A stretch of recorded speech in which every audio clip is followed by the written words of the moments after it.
Welcome to another monthly update video for Victoria 3. My name is Sanna and I'm part of the community team for Victoria, and this month we're going to focus on politics. First out, interest groups. An interest group is a group of pops that have a common interest.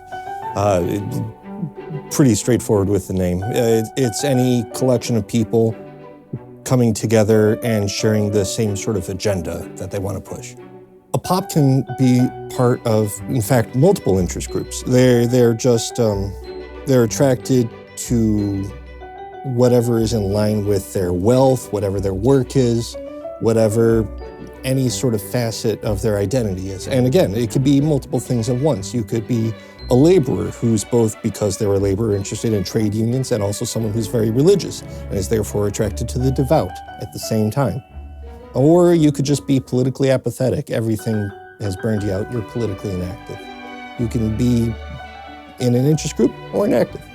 The interest groups are entirely about domestic politics. They're not people in other countries. They're your own pops, your own population that you are trying to contend with, balance, possibly paint the map within your own country. Spreading a specific interest group, trying to see how far you can expand the political pull of just one group of people, or two or three, or however many you want. Pops contribute to an interest group's political strength in a bunch of different ways with a bunch of different factors. Their wealth, their professions, the status that the state itself grants them are all major contributing factors. Nobleman in a monarchy probably has a lot more political power than a peasant who works on a little subsistence farm. The trade union interest group is always going to have certain opinions on things, but it can change over time as different ideologies come to the forefront in a country. Perhaps at the beginning, they're just purely interested in material gains, but soon ideology takes hold, and the trade unions now suddenly have more opinions about the share of political power in the country. It can be as simple as just a change in leadership at the top. A new guy comes to power and he's got an idea, and that changes what the interest group is going after, at least as long as that guy's there. There are certain social innovations which will come throughout the game, which will change what interest groups find more important over time. They may cause more leaders to show up who have certain opinions on things in certain directions as well. Some interest groups will be larger than others. If you have a very agricultural country, people who work on farms are going to be a major part of the population, and therefore they're going to have huge political sway in that country, big clout. And if you don't do anything that those people like to see happen, their approval of you is going to fall down. Likewise, at the same time, if you play to the biggest interest groups in your country and you try to do things that they personally like, their approval is going to increase significantly, and you get to enjoy a bit of stability from that. If interest group's approval of you is high and they are an interest group with high clout, then maybe you get to enjoy some certain bonuses. If the industrialists really like you, they'll make sure that the factories are working properly. Or if the industrialists don't like you at all, maybe there's some issues with the assembly line today. Who knows? Interest groups hold a lot of sway over which laws are passed. But what are laws more concretely? Laws are the collection of rules that your country runs by. They are the political framework of your country. They are the economic framework of your country. They are how you define what rights every citizen has. Those are what laws are in Victoria 3. The three major categories of laws are constitutional laws about basically the way that the power is ranged in society. There are economic laws, and there are human rights laws. Now, the way that laws fit into these categories is a little bit loose, but it generally conforms to these three. Countries start in very different positions with these laws in 1836. And some of them there are monarchies, there are republics, there are countries with slavery, there are countries with different economic policies ranging from free trade to mercantilism. These laws determine kind of the starting point for your country, and changing them can be, in some cases, be quite difficult, especially if there are interest groups in power already that have a vested interest in keeping those laws around. So your starting laws can matter quite a bit from where you're going. I mean, the basic setup of all countries is in line with how those countries operated in 1836. There were a lot of monarchies in 1836. So many countries that perhaps nowadays are republics even, start off with a crowned head and very few people able to vote, if anybody can vote at all. But gradually over time, those laws can change. You enact law through a couple of means. The first thing is to make sure you have interest groups that want those laws. If you have nobody in your country who is at all interested in seeing a certain law passed, the chances of you being able to enact anything related to that are very slim. But if you have an interest group in power that wants a law to pass, you're going to have a good time.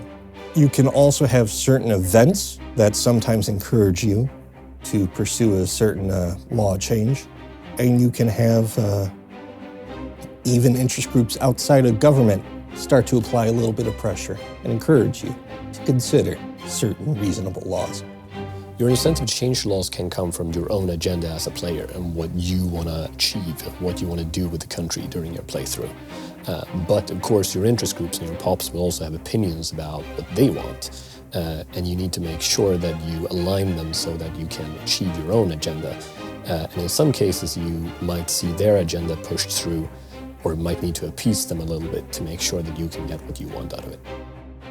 The laws that interest groups are attracted to is tied pretty closely to their ideology. The landowners are shockingly going to be very interested in things that preserve their property and their status, whereas interest group built out of the lower classes, like a trade union or the rural folk, will be more interested in having laws that perhaps give them power for once. Laws are the things in Victoria 3 that determine what kind of country you're running.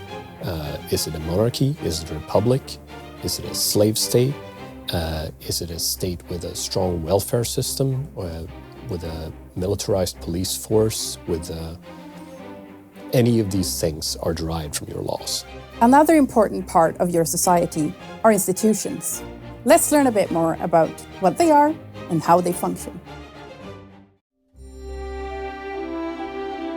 Institutions are systems of government that you build up over a longer period of time. So they can be things like the police force, the school system, the healthcare system, even things like conscription and colonial offices that manage your colonies. So both domestic and international efforts of your country. But the key thing is that they are built over time, gradually. And laws can change exactly how these work. So, for example, giving the church power over the schools or the hospitals, you might be getting a better deal out of how much government bureaucracy you need to spend on getting those running, but you also strengthen the power of the church. Similarly, if you send in the military in police matters, that might be an effective way to suppress some dissent, but you also strengthen the power of the military. So this all ties back to the interest groups and their own power base and how they can enact their will on the country. So institutions are built over time, and they're built, in a sense, not completely independently of laws, but an institution can be quite robust and then change depending on what you do with the law. So, for example, education can be handled by the church, which it often is in many states in the early portion of the game. But if you then move to a more secular form of education, the power of the church will diminish, but perhaps some of your administrative costs in running this education system will increase. And then you need to make sure that you actually have the governmental system to back that up before you start implementing those changes. To expand an institution, you need enough bureaucracy to run the next level of it you want to expand to. So you need to build up your bureaucratic machine, essentially your government administration, and make it more advanced in order to keep all these institutions functioning. And if you end up losing some of that administration, you might have trouble getting the institutions to run properly. You might have to scale them back again. And that is the big difference between institutions and laws, that institutions are built over time and they have a cost to maintain. To establish an institution, you first need to have the bureaucratic machinery, the government administration, to actually support it and keep it running. So once you have that, you can start building it, but you will also need to pass the appropriate laws to indicate what kind of institution you're building. Your institutions can both help and control your populations in various ways. So some of them, like the education and the healthcare, they will improve the literacy and the health of your population. But there are also institutions like the secret police, which help you kind of control dissent and things like interest groups starting to foment revolution. So depending on what kind of country you want to run, these might be upsides and downsides. Maybe you don't want your population to be literate. Maybe you don't want them to be healthy. And of course, there comes a cost with running all these institutions as well. And that is all for this monthly update video, but we will be back with more from our Dev Diaries next month. Until then, make sure that you follow us on Twitter and Facebook, and we'll make sure to keep you up to speed.